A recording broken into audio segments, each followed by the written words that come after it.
4 syringes in here inside the 2 containers. Each of them contains a small amount of heroin.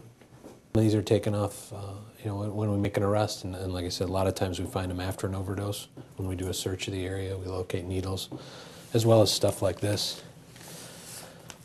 It's a heroin spoon. Another thing that's common to take off of a person or find at a scene are these heroin packets. McHenry County Sheriff's Department Investigations Division.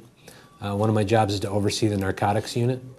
Our narcotics unit is currently made up of 4 investigators and a sergeant. They work full-time narcotics investigations as well as gang-related crimes.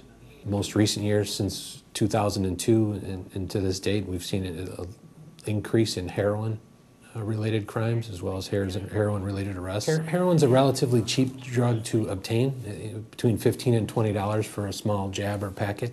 Some people can get high off of 1 packet. Some people may take 3, 4, 5, 10 packets. It's a very strong addiction. Heroin actually causes your body to slow down, and a lot of times the side effect from that is death. Heroin's probably affecting us the most at this point, just in what we're seeing in overdoses as well as how it's affecting us in other related crimes such as burglaries and thefts that are being committed by heroin addicts in order to feed their habit. Working with our investigators as well as other agencies within the county to try and find the heroin dealers, and put them away in jail.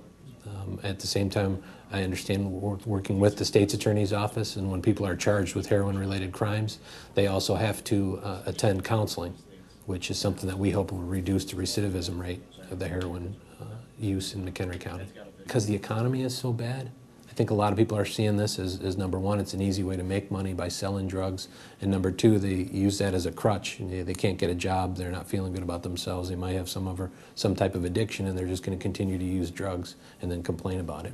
We're trying to fight it in 2 ways. One is enforcement, getting the stuff off the street and arresting the bad guys. The second is education. When we can do that, we would much rather provide the education, get people more aware of what's going on, get the families aware of what to look for, and try and help us stop what's destroying their families.